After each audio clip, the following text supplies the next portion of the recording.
பங்குகளை விற்று தங்கம் வாங்கலாமா?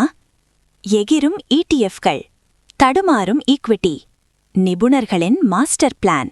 பங்குச் சந்தையோட பயங்கரமான அப்ஸ் அண்ட் டவுன்ஸால உங்க போர்ட்ஃபோலியோ ரெட் கலர்ல மின்னறத பார்த்து டென்ஷன் ஆகுதா? அதே சமயம் கோல்ட் அண்ட் சில்வர் இடிஎஃப்ஸ் கொடுக்கற அசுர வளர்ச்சிய பார்த்தா ஆச்சரியமா இருக்குல்ல?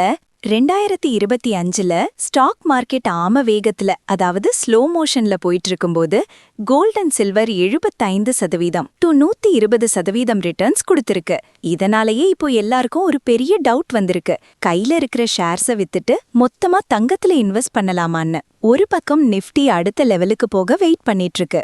இன்னொரு பக்கம் குளோபல் பாலிடிக்ஸ் பதற்றத்தால எல்லாரும் கோல்ட ஒரு சேஃப் ஹேவனா பாக்குறாங்க. ஆனா கண்ணை மூடிக்கிட்டு ஸ்டாக்ஸை வித்துட்டு கோல்டுக்கு மாறுறது புத்திசாலித்தனமா, இல்ல இது வெறும் ஒரு மொமெண்டம் கிரேஸ் தானா? 2026ல உங்க பணத்தை பத்திரமா பாத்துக்க. எக்ஸ்பர்ட் சொல்ற அந்த மாஸ்டர் பிளான் என்ன? வாங்க டீப்பா பாப்போம். இப்போ கோல்ட் அண்ட் சில்வர் இன்வெஸ்ட்மெண்ட்ஸ் எல்லாமே பயங்கரமான ஏறுமுகத்துல இருக்கு. இன்டர்நேஷனல் மார்க்கெட்ல தங்கம் மற்றும் வெள்ளி விலையெல்லாம் ஹிஸ்டரியில இல்லாத அளவுக்கு உச்சத்தை ஆல் டைம் ஹை தொட்டிருக்கு. இந்திய சந்தையிலையும் அதே நிலைமை தான். வெறும் தங்கம் வெள்ளி விலை மட்டும் ஏறல, அதை சார்ந்த மற்ற இன்வெஸ்ட்மெண்ட்ஸும் கிடுகிடுன்னு ஏறிட்டு வருது.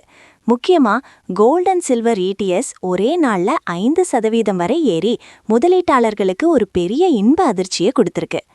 தங்கம் ஒரு பக்கம் ராக்கெட் வேகத்துல போயிட்டு இருக்க, இன்னொரு பக்கம் ஸ்டாக் மார்க்கெட் ரொம்ப டல்லா ஸ்லோவா இருக்கிறதுனால நிறைய சவால்களை ஃபேஸ் பண்ணுது.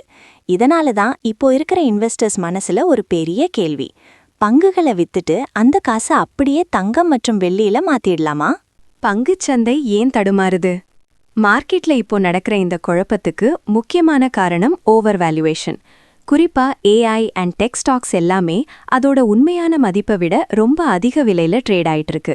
அது மட்டும் இல்லாம கம்பெனிகளோட குவார்ட்டர்லி ரிசல்ட்ஸ் பார்த்தா கடன் அதிகமாகுது, லாபம் வருமாங்கிற டவுட் இன்வெஸ்டர்ஸை கன்ஃபியூஸ் பண்ணிடுச்சு.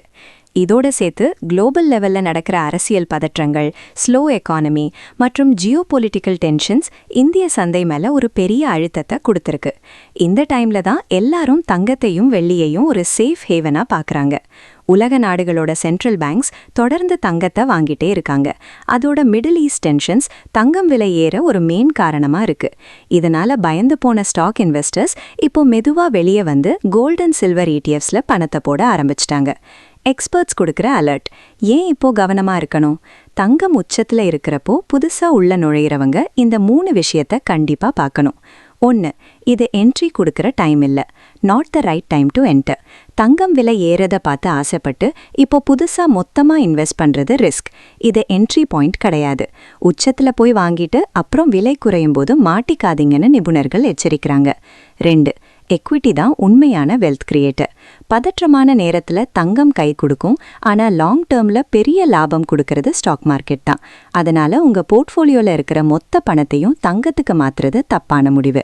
3. லாபத்தை புக் பண்ணுங்க. புதுசா காசு போடுறதுக்கு பதிலா ஏற்கனவே தங்கம் வச்சிருக்கிறவங்க கொஞ்சமா ப்ராஃபிட் புக்கிங் பண்ணலாம். ஒருவேளை நீங்க ஸ்டாக்ஸ்ல இருந்து வெளியே வந்தா கூட ஒரு சின்ன பகுதியை மட்டும் மெதுவா கோல்ட் சில்வர் இடிஎஃப்ஸ்க்கு மாத்துங்க. ப்ரோ டிப்: ஒரே அடியாக முதலீடு செய்யாமல் விலை குறையும் போது சிறுக சிறுக சேர்ப்பதே புத்திசாலித்தனம்.